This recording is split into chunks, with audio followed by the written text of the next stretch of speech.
Rosh Hashanah, donc, Vadaï représente le jour mamash important avec lequel Boré Olam se base pour la création du monde, et pas seulement pour la création du monde, aussi mamash kaviachol, pour fixer tout ce que l'année va te donner. Maintenant, on a deux pôles. Il y a le pôle du Prat et du Klal. Le pôle du Prat et du Klal. Le Prat, c'est toi, l'individu, toi-même. Et le Klal, c'est la communauté d'Israël. Am Israël, Arivim Zelazé. On est liés avec l'autre. On ne peut pas se déconnecter du Klal et vivre dans le Prat en croyant que le Klal ne me concerne pas. Et comme ça, hein, très souvent, on fait une erreur dans notre Avodat Hashem. On a l'impression que la Torah elle-même nous donne raison. La Torah nous demande de s'occuper de nous-mêmes d'abord, avant tout. C'est indissociable, Rabotai. C'est indissociable. On ne peut pas travailler que par rapport au Prat et pas tenir compte du Klal, ou par rapport au Klal et pas tenir compte du Prat. Les deux doivent être mamash liés l'un avec l'autre. Le Klal et le Prat. C'est-à-dire que, et d'ailleurs vous regardez bien vous-même, regardez, la meilleure preuve c'est la Tfila, la Hamida que nous faisons. Elle est Belachon Rabim, elle n'est pas Belachon Yachid. Je viens prier, et je prie, comment dire, en privé, je suis avec Hachem. Et d'ailleurs, je ne suis pas en train de parler, je parle pas à haute voix, je parle à la voix basse. Mais là, ça veut dire que je suis moi avec Hachem. Allez, on met l'ifna Hachem. Donc il conviendrait normalement, si déjà le loussard de la tfila, tu devais le faire, tu devais faire Belachon Yachid, pas Belachon Rabim, parce que maintenant Hachem de Berim Bola Olam, donc Belachon Yachid. Pourquoi tu parles Belachon Rabim? Là, on t'apprend déjà que quoi? Que même dans ta yichidout, où maintenant tu es en train d'être omel ifna melech, dans ta yichidout, à ta kashour la klal. Donc c'est-à-dire que tu as constamment devant toi, kevechol, les deux éléments. C'est-à-dire le klal et le prat. C'est-à-dire le prat par rapport au travail qui incombe sur toi personnellement. Mais tout ça, dirigé vers le klal. C'est-à-dire la responsabilité que tu as envers le klal. C'est Hatsoum. Exemple. Par exemple, maintenant, le seder, il est arrivé. Je n'ai pas envie d'étudier. Quel cheshbon je dois faire? Alors l'erreur, ça serait de dire, ouais, Bitul Torah par rapport à moi, etc. Non, c'est pas comme ça. C'est pas ça le cheshbon. Le cheshbon, Bitul Torah par rapport à toi, mais Bitul Torah par rapport au klal. C'est quoi par rapport au klal? Tu as une responsabilité envers le klal. Tu es nos sebe'ol. Tu portes le rôle du klal. Si toi maintenant, tu es mezazel et tu as mevatel limut Torah, sur l'imut Torah que toi tu étais mezazel, il va porter préjudice au klal. De quelle manière, on ne sait pas. Ça, c'est Boré Olam qui sait. Il sait Hachem comment les dégâts ils se font dans la vie. Mais ça va taille que c'est mazik. Comme ce sipour qui raconte Rabbi Shimon Bar Yochai, c'est un sipour yadoua, c'est un machal qu'on amène à chaque fois. Il dit machal, Adam, les Onia chez Fliga Bayam, un grand paquebot, ils ont la mer, la croisière, une croisière comme ça, on marque tout un truc comme ça, les vacanciers, c'est des grands bateaux, ça fait, on dirait, plus qu'un hôtel. C'est des trucs de 10 étages, la piscine, le cinéma, tout ce que tu veux. La bouche, il est là-bas. Ils sont dans le bateau comme ça, et tout le monde ils sont tous contents. Et puis, ils entendent un bruit bizarre qui vient des cabines. C'est bizarre, les gens ils s'interpellent, c'est quoi ce bruit? Alors ils vont comme ça, ils tapent à la porte de la cabine, il ne répond pas. Et après le bruit, il ouvre la porte, il dit qu'est-ce que vous voulez, ne me dérangez pas. Il dit attends, il y a un bruit bizarre là, qu'est-ce que tu es en train de faire? Il dit rien. Moi je vous explique, mon vie c'est la pêche à la ligne. Ouais. Là dans le bateau c'est compliqué là-haut, le pont il est trop haut, j'ai pas un truc assez long de rouler, j'ai décidé. J'ai fait un trou ici, voilà. J'ai un tabouret, je m'assois à côté comme ça, tranquillement. J'ai le garrot, j'ai mon garrot, j'ai ma petite bière comme ça, et moi je fais la pêche. Il dit, mais tu es fou, mais on va couler avec toi. Je t'ai gâté ou ma? Yo, la cabine, je l'ai payée, elle est à moi la cabine. Donc tu me laisses tranquille, vous ne me mettez pas de mes affaires. Attends, mais tu rigoles ou quoi? Mais c'est la cabine, elle est à toi. Mais le bateau, il est collectif. Si tu fais un trou dans le bateau, il va couler. Ça, c'est le machal. Le nimshal, on connaît ce machal. Le nimshal, c'est la même chose à Boutaï. Sois pas mésalzel des obligations que tu as dans la vie. De prendre à la légère tes obligations sous prétexte que ça me regarde. C'est ma vie, c'est minyanim, ça ne regarde personne. Je fais ce que j'ai à faire. Non, tu portes préjudice au klal quand tu fais ça. Ce n'est pas seulement vis-à-vis de toi-même, même vis-à-vis du klal. Et c'est pour ça que constamment, Rabotaï, on doit être constamment orienté en même temps vers le prat et en même temps vers le klal. La responsabilité qu'on a vis-à-vis de nous-mêmes et la responsabilité qu'on a vis-à-vis du klal, Rabotaï. Constamment avoir ce rejbon en tête, que même si maintenant tu es dans un matzav, au niveau du prat, tu n'es pas capable d'assumer, tu ne peux pas être à la hauteur, rien qu'à cause du klal, tu dois te bouger. À cause du klal, tu vas dire, j'ai pas le choix, j'ai un devoir envers le klal. Et donc même si maintenant au niveau du prat, je suis pas capable, mais vis-à-vis du klal, je suis obligé de me lever, je suis obligé de venir, je suis obligé de m'asseoir. Combien c'est machlish quand un bachour Rabotaï n'est pas au seder? Un barour n'est pas au CEDER. Tu dis, mais il y en a plein encore au CEDER. D'accord, mais toi, tu n'es pas là. Et alors, qu'est-ce que tu n'es pas là? C'est Marlich. Qu'est-ce qui est Marlich? C'est un bonhomme ivoire, tu n'es pas là, il va savoir ce que ça lui tourne dans la tête. Il va dire, ouais, il n'est pas là. Bon, il n'est pas là, alors ça veut dire qu'on peut étudier un peu moins bien. Un peu moins bien. Pas que je ne vais pas venir, non, je viens, mais un peu moins bien. Pourquoi est-ce que lui n'est pas là? Et lui, c'est un sérieux. Donc, au moins, il doit être là. Il doit être là, ça me donne du réchec quand je le vois. Quand je le vois, ça me donne du réchec. Là, je ne le vois pas, c'est Moridi, comme le Razonich. Une fois, ils ont vu qu'il était très faible, très relâche. Ils ont dit, ils n'ont plus de médecin. Il était âgé. Le médecin, il a commencé à l'ausculter. Il dit, votre arabe, si je peux me permettre, vous avez besoin de repos. Alors il dit, ok, qu'est-ce qu'il faut faire?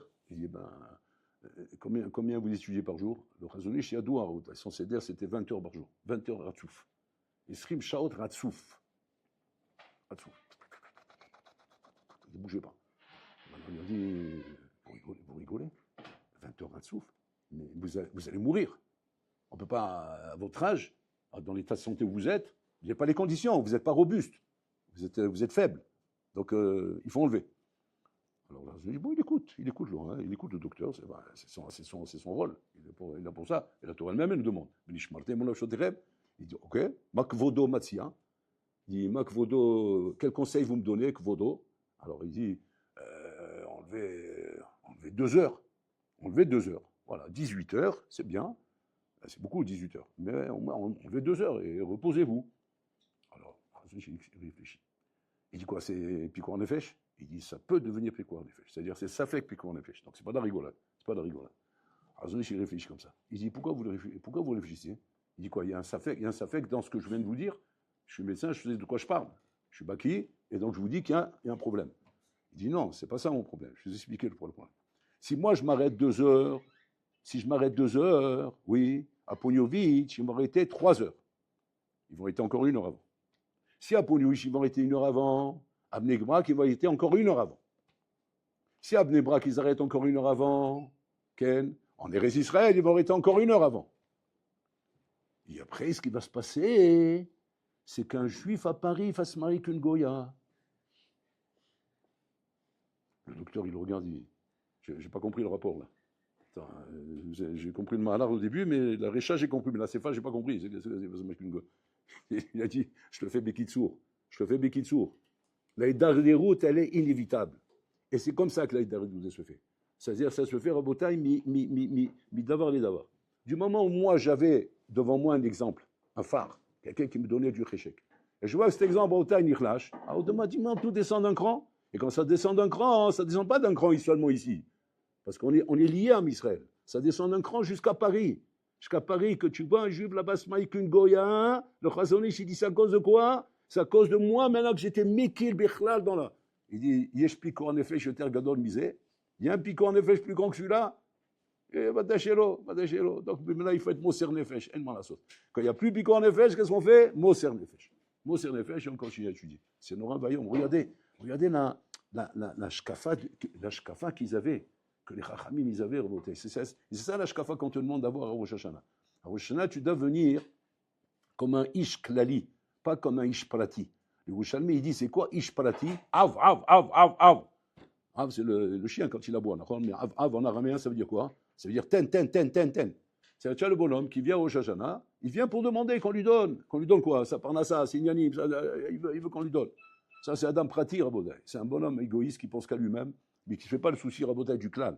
Parce que, quand tu le regardes à ce bonhomme, il dit, je te donne, ok, c'est bien que je te donne, mais qu'est-ce que tu fais avec tout ça? Qu'est-ce que tu fais avec la vie? Je vais te donner la vie, je vais te donner la parnassa, je vais te rendre riche, je vais faire réussir tes affaires, tu vas avoir la slacha, tu auras la bracha. Mais qu'est-ce que tu me donnes avec tout ça? Qu'est-ce que tu es mashkia dans le ESSEC? Combien tu ajoutes dans l'entreprise? Combien tu ajoutes et combien j'ai intérêt à miser sur toi? Comme un Ramadkal, Rabotin, un président du quand c'est qu'il mise sur un employé, quand il voit qu'il a tout à gagner de miser sur lui, et c'est ça la Nekuda Rabotin. Et comme ça, on amène un machal. Machal ema davar domé. Machal, Rabotai, il est melech. Un melech Rabotai qui avait un fils unique, Mamash Ben Yachid. Et il aimait cet enfant parce que c'était tout son atid, tout son avenir, il était sur cet enfant. Et il construisait des bâtiments, il construisait des trucs à droite, à gauche, des aéroports, des trucs de bateaux, dans tous les côtés. Et tout le monde lui demandait au roi, pourquoi vous construisez autant? Le roi était très riche, il avait beaucoup de moyens. Il dit, pourquoi vous faites autant? Il dit, tout ça pour mon fils. Kolze bishula ben sheli. Ben Chéli, il va me remplacer, il va être Méler, je veux qu'il ait tout. Je veux qu'il ait un royaume infini. Tant, kolakavot. Et l'enfant, il a grandi. Et maintenant qu'il a grandi, le roi se soucie de son enfant. Qu'est-ce qu'il fait? Il lui paye les meilleurs méchanchim du monde, les meilleurs éducateurs du monde, dans tous les domaines. Il a fait en sorte qu'il soit malé, gadouche, bakol mikol kol, dans le chol, dans le kodesh, dans la pédagogie, dans la shkafa, dans tout. Maintenant, l'enfant, c'est un boras, c'est un chauve. Il veut pas étudier. Il est feignant, il veut s'amuser, il passe son temps à s'amuser, il veut pas étudier. Et constamment, il se sauve, il s'assoit pas, etc. On prévient le roi, et le roi, il sait plus quoi faire. Jusqu'au moment où il attrape l'enfant, il dit, écoute, il faut que tu te calmes, il faut que tu te ranges, tout ça, je le fais pour toi. Si jamais tu n'es pas là-bas, c'est fini, je ne te connais pas. Bon, il a voulu lui faire peur. Maintenant, l'enfant n'a pas eu peur. Bon, il s'est arrangé un petit peu, mais il a recommencé très rapidement. Le roi, il a vu ça, il s'est conseillé que les Chachamim, ils ont dit, Bodameler, ça nous fait de la peine de vous dire ça, mais si vous voulez donner l'exemple dans le palais, l'exemple, il commence par vous. Il dit, qu'est-ce que vous voulez dire par là? Il faut montrer l'exemple. Quand ça va pas, ça va pas. C'est pas parce que c'est ton fils que tu vas faire porter ça. Donc tu le prends, tu le mets dehors. Il a pris le fils, il l'a mis dehors. Il l'a jeté dehors comme ça. Alors lui, Bichlal, il n'était pas préparé à ça, Bichlal, se voir dehors comme ça. Il ne connaît pas, lui. Lui, il habite au palais, on le sert, tout à la portée, tout à la bouche, on lui amène les choses. Sur les plateaux, etc. Il ne connaît pas. Il se retrouve dehors, dans la savane, dans la forêt, etc. Il tourne comme un perdu, il n'a pas de quoi manger, pas de quoi boire. Il ne sait pas où il va, Bichlal, il vit comme un vagabond. Il tourne dans la nature, jusqu'à qu'il est tellement faible qu'il ne boit pas, il ne mange pas. Il est tombé, puis il tombe dans un trou. Bechor, un trou profond comme ça. Il dit, je barre le Hatsamot, il s'est cassé les os, il est au fond du trou, en train d'agoniser, et il ne sait plus quoi faire. Et il appelle au secours, Hatsilou. Personne ne sait qu'il est là-bas, jeté dans la forêt. Et maintenant, le roi, à un moment donné, il s'inquiète pour son fils. Il dit, il faut bien que je peux pas rester comme ça, je n'ai pas de nouvelles de mon fils, je veux savoir ce qui se passe avec lui. Qu'est-ce qu'il a fait? Il a envoyé les Chachamim. Il a envoyé ses sages. Ces sages, c'est les gens sur qui il peut compter, c'est-à-dire ses soldats, des gens bien calés, qui sont capables de chercher et de trouver. Et donc, il les a envoyés pour le chercher. Et ils l'ont trouvé. Ils l'ont trouvé dans le bord, ils l'ont vu comme ça. Mais seulement le bord, il est très profond. Et maintenant, ils ne savent pas quoi faire, comment on peut l'aider. Qu'est-ce qu'ils ont fait? Ils ont sauté dans le bord. En sautant dans le bord, eux aussi, se sont cassés les os. Mais eux, ils ont prévu la chute, et pas lui comme lui qui a été surpris. Donc, ils sont moins blessés que lui. Mais en attendant, ils sont blessés. Maintenant, ils ne savent pas comment ressortir du bord maintenant. Maintenant, ils se disent, qu'est-ce qu'on fait maintenant? Ils disent, on sait que le roi, à un moment donné, il va passer par ici. Ils connaissaient le parcours du roi, ils savaient tout. Ils disent, à ce moment-là, il faudra crier. Et maintenant, ils entendent les chevaux qui arrivent. Comme ça, avec le roi qui arrive. Alors maintenant, il dit à son fils, crie, Atsilou, crie au roi. Adon Ameler, Atsilou. Bon, il n'a pas de force. Il est en train d'agoniser, il n'a aucune force. Alors il dit à les deux autres qui sont encore en état de crier, eux ils se mettent à crier. Et le roi, c'est ce qu'il veut entendre, il entend plus que tout le monde, il est attentif, il veut entendre qu'on l'appelle, et il entend le cri, alors que personne n'a entendu. Tiens, j'entends. Voilà. Il va, il arrive, et puis il penche sa tête dans le trou. Il regarde les bonhommes. Et les bonhommes, ils sont en bas. Non, ma Corée, comme ça, il les regarde. Alors le roi, il s'attend, parce qu'il lui dit, sors-nous du bord, t'as si longtemps nous met à bord. Qu'est-ce que je peux faire pour vous, il dit le roi. Alors, ils disent, envoyons des dépensements, des doliprane. Parce qu'il a mal au crâne, la hole. Oui, ça fait un moment qu'il est en bas avec rouler. De l'eau, parce qu'il était séché, il faut qu'il ait de quoi boire, oui. Des aliments, il faut qu'il mange, ça fait longtemps qu'il n'a pas mangé, donc comme ça, un petit steak comme ça sympathique, chips steak comme ça, entrecôte comme ça sympathique, vous voulez. Moi, voilà, sans vous commander, mais vérifiez que mes factures ont été payées là-bas, parce qu'à la maison, j'ai laissé rentrer comme ça, vous voulez, donc c'est possible qu'il y ait des problèmes dans les factures. Ok, et moi, il y a l'abonnement, là, il va arriver, là, il va sauter, donc je vous en prie, payez l'abonnement, et après, c'est bon, c'est tout. Voilà, si ça c'est bon, votre Améler, et vous pouvez nous faire tout ça, c'est très gentil de votre part. Maman, vraiment, on sera très reconnaissant vers vous. Ok, et le roi est parti. Ça c'est le Machal, Rabotai. Le Nimshal, c'est la même chose. C'est ce qu'on fait tous les ans à Rosh Hashanah. On rigole, mais c'est ce qu'on fait tous les ans à Rosh Hashanah, Rabotai. On arrive à Rosh Hashanah, on demande à Bola Olam, Rabotai, on ne demande pas à Hachem de nous sortir du trou. On demande simplement à Hachem de nous rendre agréable le séjour dans le trou. C'est-à-dire qu'on peut se rester dans le trou il ne nous dérange pas, mais aide-nous à vivre dans ce trou. Ce trou, c'est pas le trou le problème. Le trou n'est pas un problème. Le problème, c'est les conditions qu'il y a dans le trou. Mais si les conditions sont résolues, ben, le trou, il ne dérange personne. C'est ça le problème qu'on a. On n'a pas compris que le clan a besoin de sortir du trou. Qu'est-ce qu'il a fait Hachem, Rabotai? Hachem, il a vu que ses enfants se sont détournés, comme cet enfant du roi. Ils sont détournés, Bololam, il a tout cassé. Le premier Beth Amikdash, deuxième Beth Amikdash. Il nous a envoyés en galoute, comme cet enfant qu'il a envoyé en galoute. Cet enfant, Rabotai, s'est cassé la figure, il est tombé dans un trou. Et aujourd'hui, on est dans un trou, on est dans le théum, on est dans la galoute. Et Bololam, il envoie les sadikim de chaque génération, Rabotai. Ils sont là comme ces soldats-là qui sont venus pour nous sauver. Et ils sont dans la galoute avec nous, Rabotai. Ils sont dans la galoute avec nous. La baya, c'est quoi? Ils essaient de nous aider à sortir de là-bas, Rabotai. Mais il faut qu'on comprenne, Rabotai, qu'est-ce qu'on doit demander à Rosh Hashanah? On doit demander, Bololam, chacun individuellement, vis-à-vis du clan, de me donner les courroies de sortir de ce trou dans lequel je suis. Je suis dans un trou, là. C'est pas bon tout ça. C'est vrai que maintenant, on est en train de Rabotai de trouver moyen de raccommoder dans les conditions où on est. Mais c'est complètement débile. Tu crois que le roi peut te donner que ça? Tu crois que le roi il peut simplement te régler que tes petits problèmes de katsu? Tu rigoles ou quoi? Il y a des problèmes plus importants à régler. Quels sont les problèmes plus importants à régler? Moi, j'ai besoin d'être un sadique, j'ai besoin de connaître toute la Torah, j'ai besoin de vivre dans la dvikut avec Hachem, la dvikut avec la Shrina, que quand je prie, je transcende, quand j'étudie, je boue, voilà ce que je veux. Et ça, bon, alors là, il faut me le donner, tout ça. Après le reste, ça viendra, le reste. C'est déjà, tu as obtenu qu'Hachem te donne le Rouhani, qui te donnera le Gashmi. Mais pour ça, qu'est-ce qu'il faut, Rabotai? Il faut qu'Hachem et Nachinami voient combien Am Israël sont demandeurs, Rabotai, de demander Nachinami, qu'Hachem, Rabotai, installe sa malchut dans le monde et que Mimela, la Shrina revienne et qu'on puisse récupérer tout ça, Rabotai. Si on ne montre pas l'intérêt qu'on a là-dedans, Rabotai, on se contente de petites demandes, de petites bakachotes. Avec des petites bakachotes, on n'arrivera nulle part, Rabotai. Comment les sadikim sont arrivés où ils sont arrivés, Rabotai? Mais il faut prendre exemple d'eux. On ne prend pas exemple d'eux, Rabotai. On est un dor de fatigué, Rabotai. Un dor de fatigué.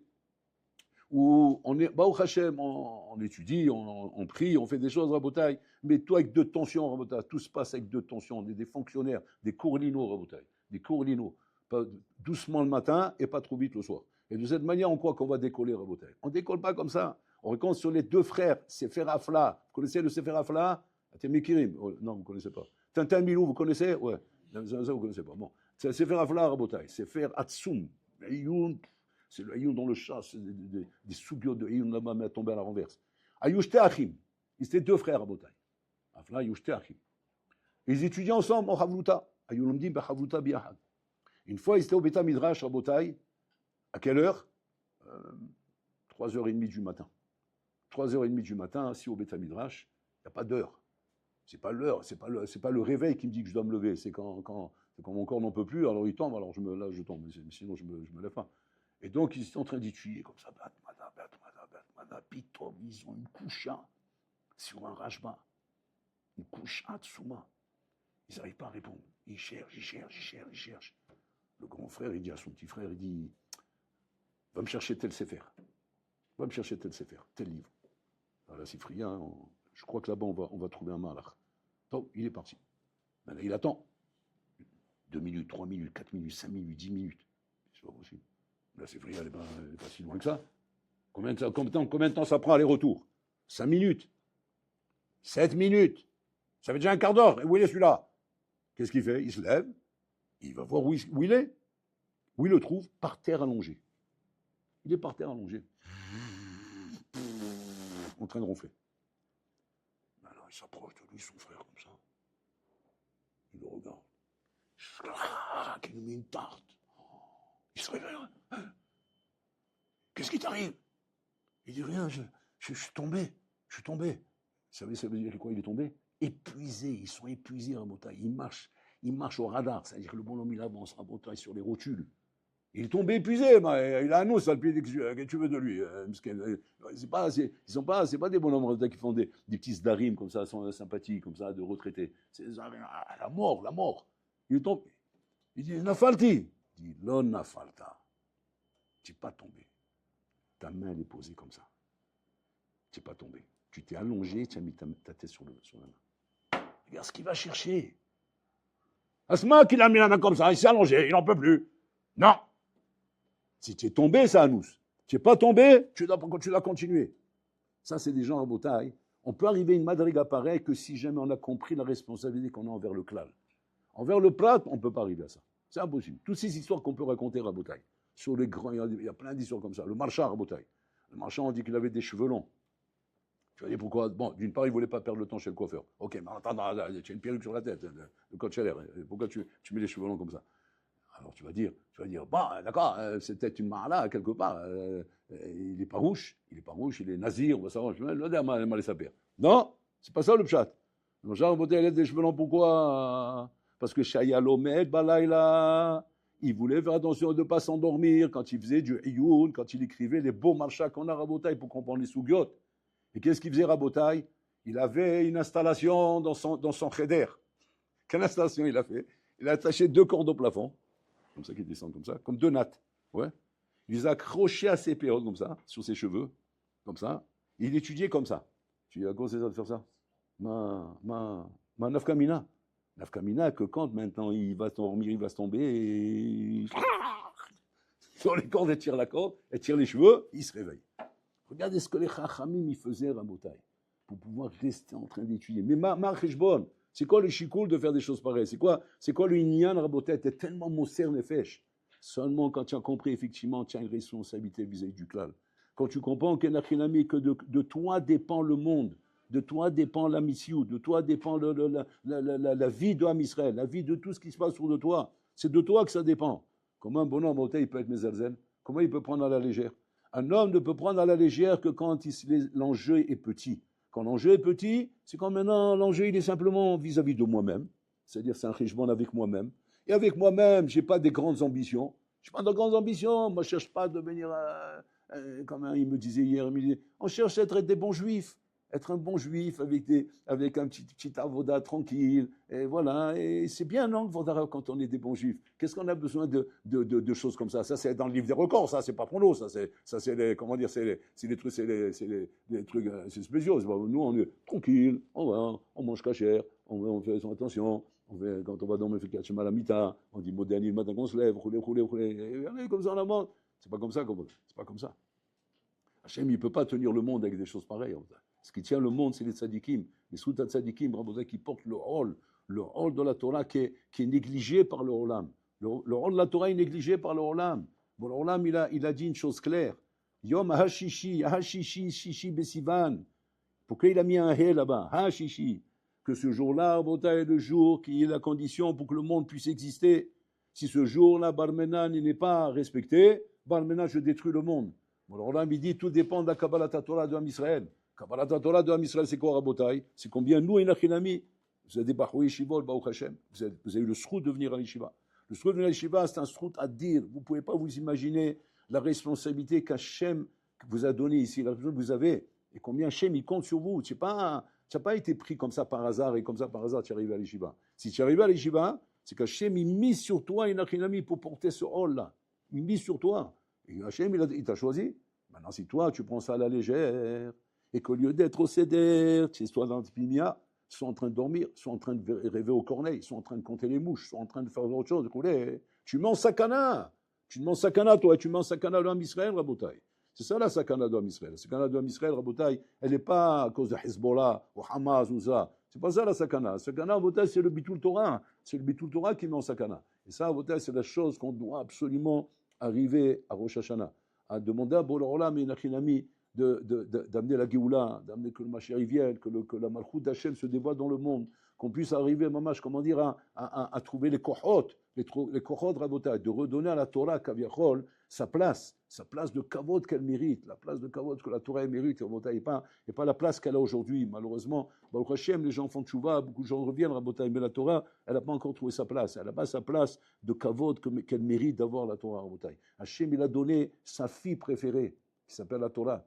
Hashem mishtashea ima Torah. Hashem, qu'est-ce qu'il fait, Rabotai? Il étudie la Torah. Il étudie la Torah du matin au soir.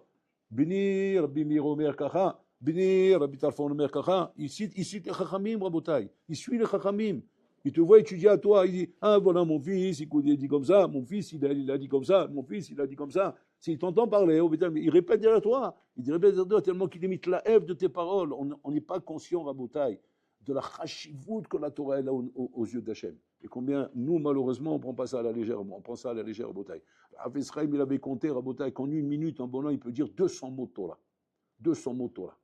Alors, imagine-toi, ça, c'est en une minute. C'est combien en une heure? Combien en 10 heures? Ah, c'est énorme, c'est énorme. Et chaque mot Torah, Rabotai, il est exponentiel. Il vaut 613 mitzvot. 613 mitzvot. Donc c'est 200 mots à la minute fois 613. Havetz Chaim, quand il a fait ce calcul-là, il s'ennuyait ce jour-là.